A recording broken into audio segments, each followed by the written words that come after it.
வாழ்க வையகம், வாழ்க வையகம், வாழ்க வளமுடன்.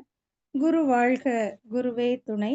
நார்வே, டென்மார்க் மனவளக்கலை அன்பர்களுக்கும் மற்றும் இணைப்பில் உள்ள அனைத்து மெய்யன்பர்களுக்கும் எனது வணக்கத்தையும் வாழ்க வளமுடன் என்ற வாழ்த்தையும் தெரிவித்துக் கொள்கிறேன். இன்று சிந்தனைக்கு எடுத்துக்கொண்ட தலைப்பு உனக்கும் எனக்கும் நல்லதாய். மகான் ஒரு கவியில உனக்கும் நல்லதாய் ஊருக்கும் நல்லதாய் நினைப்பதும் செய்வதும் நித்திய கடன்னு சொல்லுவாங்க. சுவாமி விவேகானந்தர் சொல்றாரு, கடவுளின் குழந்தைகளுக்கு தொண்டு செய், இன்னும் சொல்ல போனால் ஜீவராசிகள் அனைத்துக்கும் செய்யும் சேவையே சிறந்தது அப்படின்னு சொல்றார். அப்ப நம்ம உனக்கும் எனக்கும் நல்லதாய் வாழ்வது எப்படி என்று பார்ப்போம். நாம் வாழும் வாழ்க்கை அவரவர் வாழ்வதற்கு மட்டுமல்ல, மற்றவர்கள் நலனிலும் அக்கறை கொள்வதாக அமைய வேண்டும். பறவைகள் கூட பறந்து செல்லும் போது நூற்றுக்கணக்கான பழங்களை சாப்பிட்டு விட்டு விதைகளை எச்சங்களின் வழியாக விதைத்து செல்கின்றன. அந்த விதைகள் முளைத்து செடியாகி மரமாகி எல்லா மனிதர்களுக்கும் எல்லா உயிரினங்களுக்கும் பயன்படுகின்றன. நாமும் எல்லோருக்கும் ஏதோ ஒரு வகையில் உதவி செய்து கொண்டே இருக்க வேண்டும். உலகில் பெரும்பாலான மனிதர்களை துன்பமும் அமைதியின்மையும் தான் வாட்டுகின்றன. இந்த நிலையில் உள்ள மனிதர்களுக்கு தேவைப்படும் போது எந்தவித எதிர்பார்ப்பும் இன்றி அந்த துன்பத்தினை நீக்க தங்களால் என்ற உதவியை செய்வதுதான் தொண்டு. இவ்வாறு துன்பப்படும் மனிதர்களுக்கு செய்யும் தொண்டு இறைவனுக்கே செய்யும் தொண்டாகும். பொதுவாக பொருள் வளம், ஒழுக்கம், இறை உணர்வு, மாறாத மனநிலை, தொண்டு என்ற 4 பண்புகளும் மனித வாழ்வில் இன்றியமையாத தேவைகளாகும். பிறர் துன்பம் துடைத்தற்கே தன் வாழ்நாளை பேரழிவோடு அர்ப்பணித்தல் தொண்டு. ஆணாயினும் பெண்ணாயினும் ஒவ்வொருவருடைய தொழிலிலும் பிறருக்கு சேவை செய்வதே என்பார் லியோ டால்ஸ்டாய். உடம்பை வந்து உலகத்தின் சேவையிலும் மனத்தை இறைவனின் நினைவிலும் வைத்துக் கொள்ள வேண்டும். நாம் தூய்மையான மனதுடன் சேவை செய்யும் போது இன்பமும் அமைதியும் கிட்டும். சமுதாயம்தான் ஒவ்வொருவரையும் உருவாக்கி வளர்த்து வாழ வைத்து வருகிறது. மறைந்து போன மற்றும் இன்றிருக்கும் கோடிக்கணக்கான சிந்தனையாளர்கள், உழைப்பாளிகள், அருட்செல்வர்கள் செய்த தொண்டுகள் மனித வாழ்வில் பொருள் வளமாக, அருள் வழியாக, ஆட்சி அமைப்பாக அமைந்து மனிதனை சிறப்பாக வாழ வைக்கின்றன. இவ்வாறு பிறருடைய தொண்டில்தான் ஒவ்வொருவரும் வாழ்ந்து கொண்டிருக்கிறோம். பிறந்தது முதல் சுமார் 20 வயது வரை இன்னொருவரது உழைப்பே நமது உணவாகிறது, நமது மற்ற தேவைகளும் பூர்த்தியாகிறது. நாம் எல்லோரும் ஏதோ ஒரு பள்ளியிலோ கல்லூரியிலோ படித்திருப்போம். இந்த நிறுவனங்கள் எல்லாமே சமுதாயத்தில் உள்ள பல மனிதர்கள் உதவியாலும் மற்றும் பொதுமக்கள் தரும் வரி பணத்தாலும் செயல்படுகின்றன என்பதை நாம் மனதில் கொள்ள வேண்டும். இவ்வாறு நமக்கு தேவையான எல்லாமே சமுதாயத்தில் உள்ள பலரின் உழைப்பால் நாம் வாழ்வதால் சமுதாயத்திற்கு நமது உழைப்பை தருவதே நமது தலையாய கடமை. ஒரு பிடி உணவிலே உலக ஒற்றுமை கண்டிடு, உழைப்பினால் பதில் உலகுக்கு தந்திடு என்பார்கள் மகான். ஒருவர் தன் கடமையை செய்யாத வாழ்நாளோ வீண் நாள் ஆகிறது. வாழ்வான் ஒருவன் தன்னுடைய வாழ்நாளை வீணாக கழிக்காமல் 50 கடமைகளை நாள்தோறும் செய்தாக வேண்டும் என்று பகவத்கீதை கூறுகின்றது. அவை தேவை எஞ்சம், கடவுள் வழிபாடு இல்லாது ஒரு நாளும் கழியலாகாது, இஷ்ட தேவதையை முறைப்படி நாள்தோறும் வாழ்த்தி வணங்க வேண்டும். அடுத்து ரிஷி எஞ்சம், உலக நன்மையின் பொருட்டு சான்றோர் சிறந்த சாத்திரங்களை இயற்றி வைத்திருக்கிறாங்க. அவர்களில் பலர் தங்கள் பெயரையும் வெளிக்காட்டாது வைத்து சென்றனர். அவர்கள் அமைத்த தெய்வ நெறி நூல்களை முறையாக ஆராய்வதும் அவைகளை மற்றவர்களுக்கு எடுத்து ஓதுவதும் ஆகிய செயல்களை அன்னவர்களை போற்றுதலுக்கு ஒப்பாகும். நூல்களை ஓதுதலிலும் ஆராய்தலிலும் ஒவ்வொரு நாளும் கழிய வேண்டும். இதற்கு பிரம்மயஞ்சம் என்றும் பெயருண்டு. அடுத்து பித்ரு எஞ்சம், மனிதன் வாழ்ந்து வரும் உலக வாழ்க்கையில் நம் முன்னோர்களுக்கு கடப்பாடு உடையவனாகிறான்.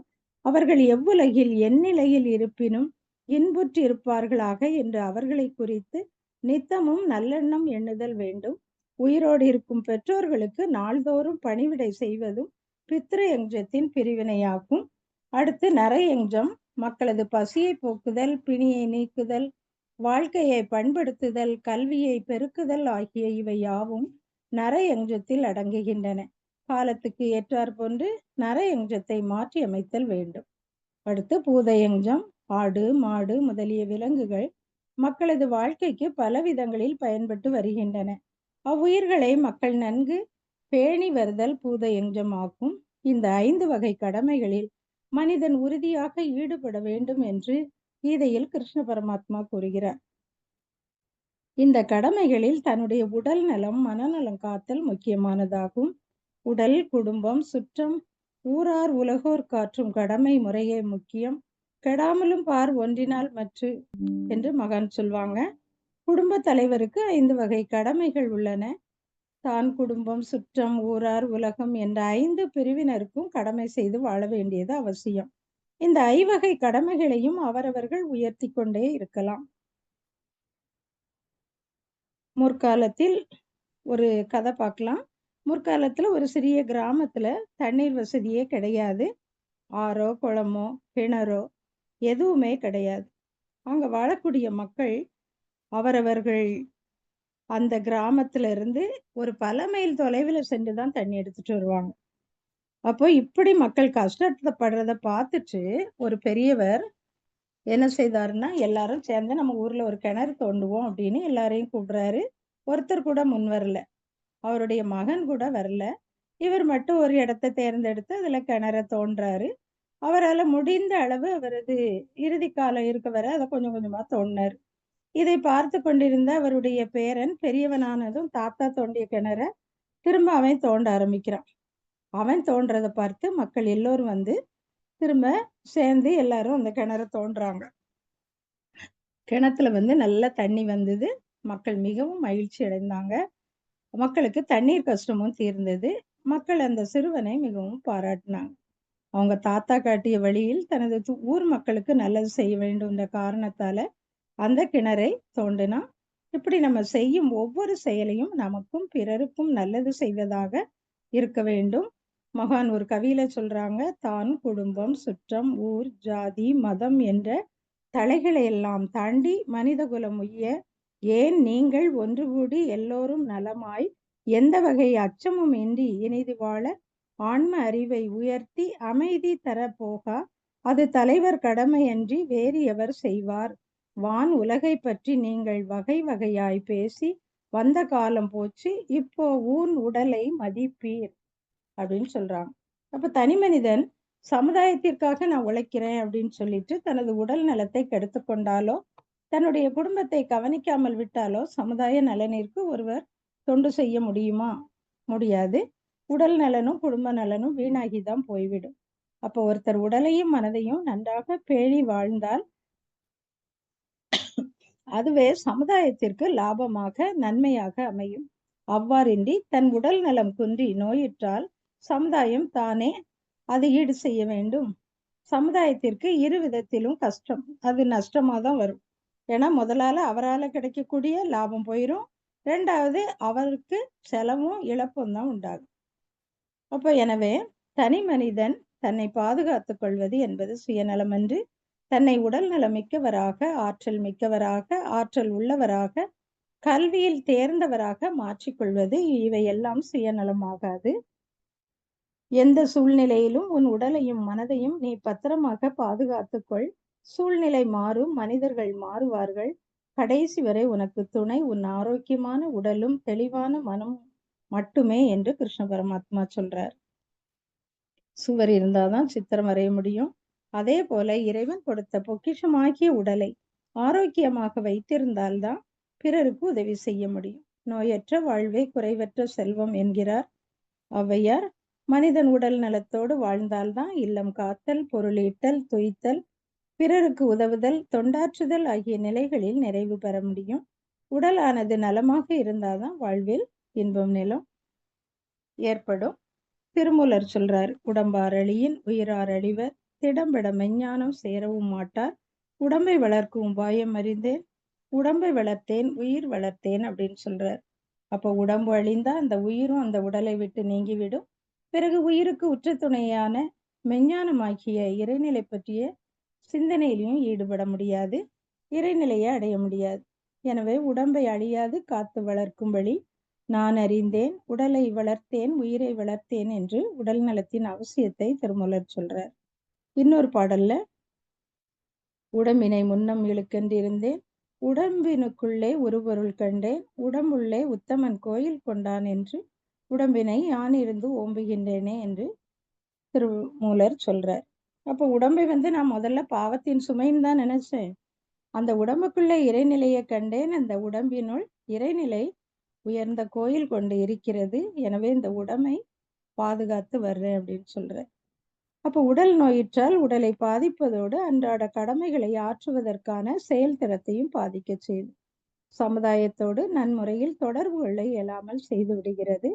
எனவே உயிருக்கும் உடலுக்கும் பிணக்கு வராமல் நம்ம பார்த்துக்கொள்ளணும்.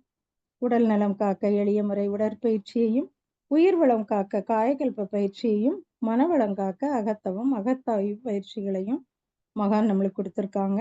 மகான் தன் உடலையே ஆராய்ச்சி கூடமாக வைத்து ஆராய்ச்சி செய்து எல்லா பயிற்சிகளையும் நம்மளுக்கு கொடுத்துருக்காங்க. உலக மக்கள் அனைவரும் பலன் பெற வேண்டும் என்ற நல்ல எண்ணத்துல தான் மகான் தன்னுடைய இறுதி மூச்சு வரை இறைநிலை தனக்கு உணர்த்தியதை எல்லாம் ஒன்று விடாமல் நமக்கு கற்றுக் கொடுத்திருக்காங்க. நன்மை பிறக்கழித்து நஷ்டத்தை தான் ஏற்று இன்பம் அடைவார்கள் ஈசன் நிலை அறிந்தோர், வன்மை வழக்குடையோர் வருந்திடினும் மென்மொழியால் அவர்களுக்கும் மிக அன்பாய் பதில் சொல்வார் அப்படின்னு மகான் ஒரு கவியில சொல்லுவாங்க. ஒரு சம்பவம், அமெரிக்காவில் உள்ள ஹென்ரி ஃபோர்டு என்பவர் ஒரு ஆர்ஃபனேஜுக்கு ஒரு $2000 டொனேஷன் கொடுத்தாராம். அந்த ஆர்ஃபனேஜில் இருந்து பத்திரிகையாளர்களிடம் பத்திரிகையில இந்த செய்தியை போடுங்கன்னு சொன்னாங்களாம். பத்திரிகையில மறுநாள் வரும்போது ஹென்ரி ஃபோர்டு என்பவர் $20,000 ஆர்ஃபனேஜுக்கு டொனேஷன் கொடுத்தாருன்னு செய்தி வந்துதான். இதை பார்த்து ஆர்ஃபனேஜில் உள்ளவங்க பத்திரிகையை பார்த்துட்டு பத்திரிகையாளர்கள் தவறுதலா $2000 பதிலாக $20,000 போட்டாங்க, மன்னிச்சிருங்க அப்படின்னு போய் மன்னிப்பு கேட்டாங்களாம் ஹென்ரி ஃபோர்டுகிட்ட. உடனே அவர் சொன்னாராம், ஹென்ரி ஃபோர்டு பரவாயில்ல அப்படின்னு சொல்லிட்டு உடனே $18,000 செக்கை உடனே கொடுத்தாராம். இதுதான் மிகப்பெரிய நல்ல மனம், ஊருக்காக வாழ்பவர், உதவும் மனப்பான்மை உடையவர்.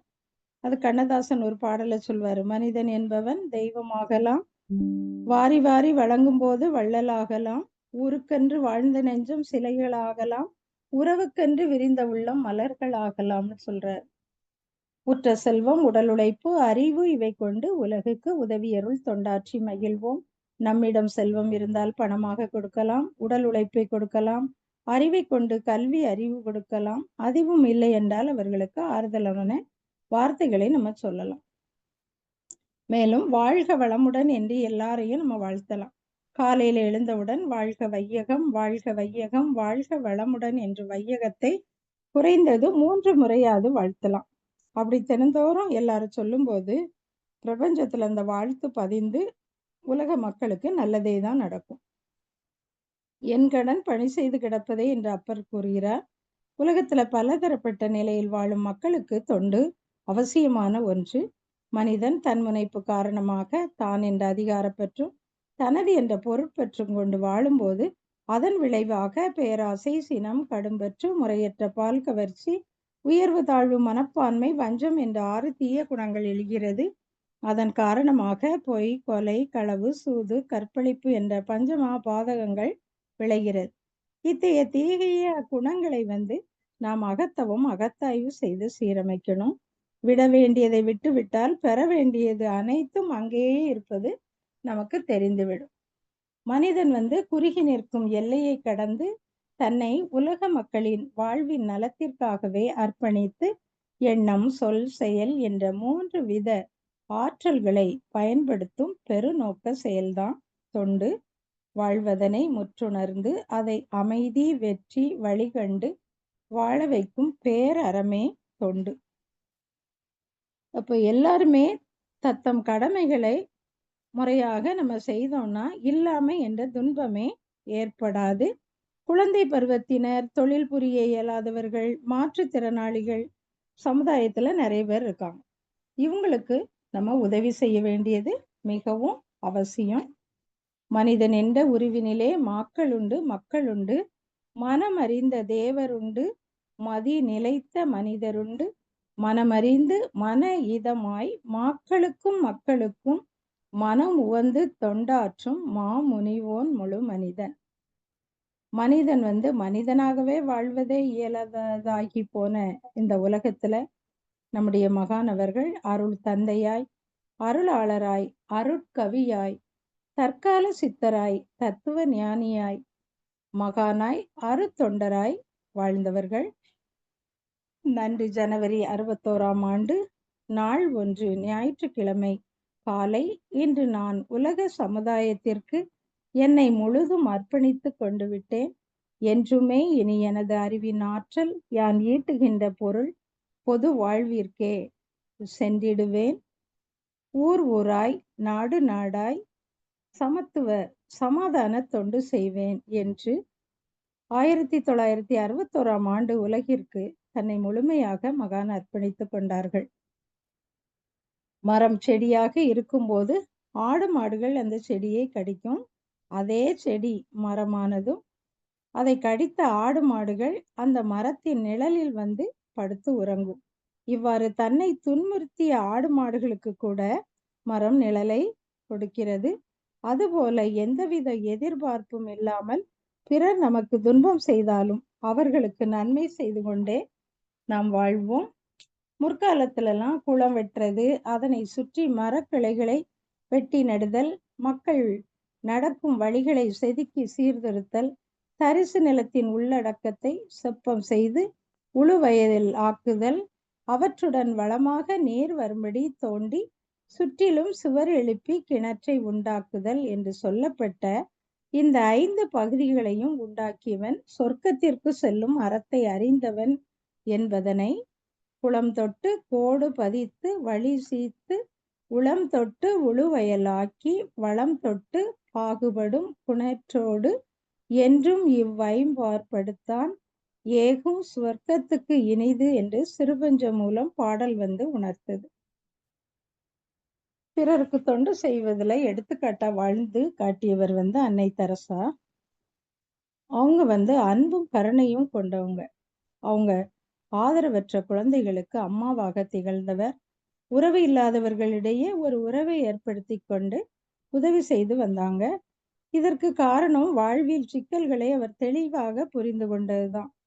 அன்னை தெரசா அம்மா தொழு நோயாளிகள், ஆதரவற்றோர், இறக்கும் தருவாயில் இருப்போர், நோயுற்ற குழந்தைகள் இவர்களுக்கு இலவசமாக பணிபுரிவதையே நோக்கம் என கொண்டு நிர்மல் பவன் என்ற இல்லத்தை ஏற்படுத்தினார்கள். அவர்களுடைய மிக சிறப்பான பணி இறப்போர் நல இல்லம்தான். காரணம் என்னன்னா, இறக்கும் தருவாயில் இருக்கும் மனிதரிடம் இறைவனை பார்க்கிறேன். இயேசுவின் வழியை வாழ்க்கையாக கொண்ட எனக்கு எந்த ஒரு மனிதனும் தெருவில் இறந்து போவது முறையன்று. அது எனக்கு தெய்வத்தின் சாபமாக தோன்றுகிறது. எந்த ஒரு உயிரும் அன்பான சூழலில் உயிர் விட வேண்டும் என்பதற்காக இறப்போர் இல்லம் அமைத்தேன் என்று சிறப்பாக தொண்டு செய்து வாராங்க. அப்போ இவங்களுடைய தொண்டு மிக அளப்பெரியது. மகான் தனது வருமானத்துல 1% ஒதுக்கி தன்னலமற்ற ஈகை புரிய வேண்டும்னு சொல்லுவாங்க. திருவள்ளுவர் சொல்றாரு, ஈதல் இசைபட வாழ்தல் அது வல்லது ஊதியமில்லை உயிருக்கு. இப்ப இறைவன் நாம் ஒரு பிறருக்கு உதவி செய்ய நமக்கு வசதி கொடுத்திருக்கிறாரு, வாய்ப்பு கொடுத்திருக்கிறார். அப்போ நம்ம இறைவனுக்கு அனுதினமும் நன்றி கூறணும். நம்மால் முடிந்த அளவு பிறருக்கு உதவி செய்து கொண்டே இருக்க வேண்டும். துன்பப்படுவோருக்கு உதவுவதால் அவர்கள் மன மகிழ்ச்சி அடைகிறாங்க. அவர்களை பார்க்கும்போது நம்மளுக்கும் அது மகிழ்ச்சியா இருக்கு. ஆன்மீக வாழ்க்கை நெறியினை சரியாக விளங்கி கொண்டு எதிர்கால வாழ்வில் உறுதியின்றி அச்சத்தோடு இருண்டு கிடக்கும் மனித மனதுக்கு ஒளியூட்ட வேண்டியதே மிக பெரிய தொண்டுதான். இப்போ ஆன்மீக அறிவின் சிறப்பினால்தான் ஒழுங்கும் மேன்மையும் பெற வேண்டும். இன்றைய சிக்கல் மிக்க மனித சமுதாயத்தில் ஆன்மீக அறிவு ஒன்றுதான் ஈடற்ற துணையும் காப்புமாகும். நிறைய அன்பர்கள் உடல் நலம் சரியில்லாமலும் மனதுல குழப்பங்களோடும் கவலைகளோடும் வாழ்ந்து வருபவர்களில் பெரும்பாலோர் நம்முடைய மனவளக்கலை மன்றங்களுக்கு வர்றாங்க. அவர்களுக்கு உடல் நலம் பெற உடற்பயிற்சி, உயிர் வளம் பெற காயக்கல்ப பயிற்சி, மனதை வளப்படுத்த அகத்தவம் அகத்தாய்வு பயிற்சி கற்றுக் கொடுக்கிறதே மிகப்பெரிய தொண்டுதான். அவங்கள கூட்டுதவத்துல கலந்து கொள்ள சொல்றது, சிந்தனை உரை கேட்க செய்யறது, இது எல்லாமே அன்பர்களுடைய வாழ்க்கையை வளம் பெற செய்யும். பள்ளிக்கூடங்கள், கல்லூரிகள், மாணவர் விடுதிகளுக்கு சென்று உடற்பயிற்சி, காயகல்ப பயிற்சி, தீட்சை கொடுத்து அவர்களை வளப்படுத்துவது என்ற வகையில நம்ம நல்லது செய்ய வேண்டும். ஔவையார் ஒரு பாடல்ல சொல்லுவாங்க, இறைவரோ தொண்டர் உள்ளடக்கம், தொண்டர் பெருமை சொல்லவும் பெரிதேன்னு. அதாவது சிவபெருமானோ தொண்டர்கள் உள்ளத்துல இருக்காரு. சிவபெருமானை உள்ளத்தில் வைத்திருக்கும் அந்த தொண்டர்களின் பெருமையை சொல்வதுதான் உலகத்தில் மிக பெரிது அப்படின்னு தொண்டர்களுடைய பெருமையை ஔவையார் சொல்றாங்க. பிறருக்கு எவ்விதத்தும் வருத்தமும் எழா முறையில் பெரும் செல்வம் சேர்த்திடினும் பிழை இல்லை. அதனால் பிறர் மகிழ பல மக்கள் வாழ்வில் வளம் ஓங்க பேருதவி புரிந்தவரே பிறந்த பயன் பெற்றார். அப்ப எந்த உயிர் துன்பப்பட்டாலும் இறைவனை அந்த இடத்தில் சந்தர்ப்பவசமாக துன்பப்பட்டு கொண்டிருக்கிறான். அந்த துன்பத்தை நீக்க வேண்டியதும் அதே இறைவன்தான். நீக்க வேண்டிய இடத்திலே இங்கே இருக்கிறான். அந்த நிலை வரும்போதுதான் அறிந்தது சிவம், மலர்ந்தது அன்பு என்ற நிலை உண்டாகுது. அப்போ அன்பு வேறு, சிவம் வேறு அல்ல. சிவத்தை உணர்ந்ததால் அன்பாக மலர்ந்தது. அன்பின் மிகுதியால் எந்த உயிர் துன்பப்பட்டாலும் உதவக்கூடிய தொண்டு மனப்பான்மை அது இயல்பாகவே ஏற்படுது. இந்த உலகத்துல எத்தனையோ மாமனிதர்கள், அரசர்கள், ஞானிகள், வீரர்கள், செல்வந்தர்கள், விஞ்ஞானிகள் வாழ்ந்தாங்க. அவங்க உடல் மறைந்தா கூட அவர்கள் தொண்டின் விளைவால் ஏற்பட்ட அறிவும் சமுதாயத்தில் இன்னும் எல்லோருடைய மனதிலும் அது நிலைத்து நிற்கிறது. இவர்களை இன்றும் மக்கள் போற்றி கொண்டிருக்கிறார்கள். மகாத்மா காந்தி ஒருவர் சேவை செய்வதில்தான் சேவை என்ற சொல் நிறைவுள்ளதாகும் என்று கூறி தாய் மண்ணுக்கு சுதந்திரம் பெற அகிம்சை வழியில் போராடியது மட்டுமல்ல, தான் காலடி எடுத்து வைத்த ஆப்பிரிக்கா மண்ணும் சுதந்திரம் பெற அவர் வேண்டி அருட்தொண்டாற்றினார். அப்ப பிறருக்கு தொண்டு செய்வதால் ரஜோகுணம் மாறி சாத்விக குணம் வருது. சேவை செய்ய செய்யதான் மன தூய்மை, வினை தூய்மை பெறுறோம். மன தூய்மை, வினை தூய்மை பெறும்போதுதான் நாம் இறை உணர்வு பெற முடியும். பிறருக்கு தொண்டு செய்யும் போது மன விரிவு உண்டாகுது. பணிவு, துணிவு, அன்பு உண்டாகுது. இக வாழ்வில் பழக்கத்தால் ஏற்றுள்ள களங்கங்கள் இனிதாய் மாற தொண்டை ஏற்ற வழியாகும். கொண்டு வந்த வினையை தொண்டு செய்து கழிப்போம். திருமூலர் சொல்வாரு, யாவருக்குமாம் இறைவருக்கு ஒரு பச்சிலை, யாவருக்குமாம் பசுவுக்கு ஒரு வாயுரை, யாவருக்குமாம் உண்ணும் போதொரு கைப்பிடி, யாவருக்குமாம் பிறருக்கு இன்னுரை தானே அப்படின்னு சொல்றார். இப்ப சமுதாய தொண்டில் ஈடுபட்டுள்ளவர்கள் ஒதுங்கி ஓய்வு எடுத்துக் கொள்ள முடியாது. எந்த நேரத்திலும் தொண்டு செய்ய தயாரா இருக்கணும். மிளகு கரைந்தால் அல்லாது குழம்பு சுவையும் மனமும் அளிக்காது. அதுபோல நற்தொண்டர்கள் கரைவுதான், அவர்களுடைய தியாகம்தான் இன்று சமுதாயத்தில் காணும் எல்லா நலன்களும் ஆகும்.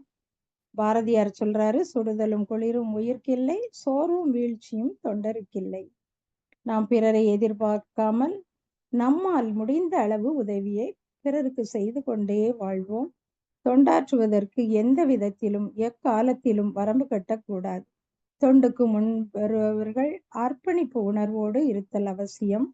தொண்டுக்கு தியாகமே உரைக்கல், தியாகமே மேலோங்கி இருக்க வேண்டும். சமுதாய தொண்டுக்கு முன் வருபவர்கள் மன தூய்மையும் வினை தூய்மையும் பெற்றவர்களாகவும் கூர்ந்த அறிவுத்திறன் உடையவர்களாகவும் இருக்க வேண்டியது அவசியம். உணவில் எளிமையையும் உழைப்பில் கடுமையையும் ஒழுக்கத்தில் உயர்வையும் கொண்டு தொண்டாற்றுவது சிறப்பு.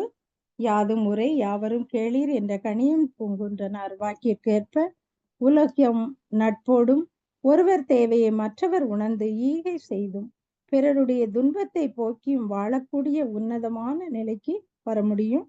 ஒற்றுமையே பலம் தரும் என்பதை உணர்ந்து கடமையாற்ற வேண்டும். மகானின் இரண்டொழுக்க பண்பாடை கடைபிடித்து வாழும்போது பிறருக்கு நல்லது செய்து கொண்டே இருப்போம். எண்ணம், சொல், செயல் என்ற மூன்றினாலும் தனக்கோ பிறருக்கோ தற்காலத்திலோ பிற்காலத்திலோ உடலுக்கோ அறிவிற்கோ துன்பம் தராமல் நல்லது செய்ய வேண்டும். தினந்தோறும் உனக்கும் எனக்கும் நல்லது செய்து வாழும்போது தியாகம், விட்டு கொடுத்தல், பொறுமை, அன்பு, கருணை இயல்பாக வந்துவிடும். உலகம் அமைதி பெறும். எனவே நாம் குருவின் வழி நடந்து நமக்கும் பிறருக்கும் எப்பொழுதும் நல்லது செய்து மன நிறைவோடும் மகிழ்ச்சியோடும் வாழ்வோம். எனக்கு வாய்ப்பளித்த நார்வே டென்மார்க் மனவளக்கலை அறக்கட்டளை அன்பர்களுக்கும் மற்றும் இணைப்பில் உள்ள அனைத்து மெய்யன்பர்களுக்கும் எனது நன்றியை தெரிவித்துக் கொள்கிறேன். வாழ்க வளமுடன், வாழ்க வளமுடன்.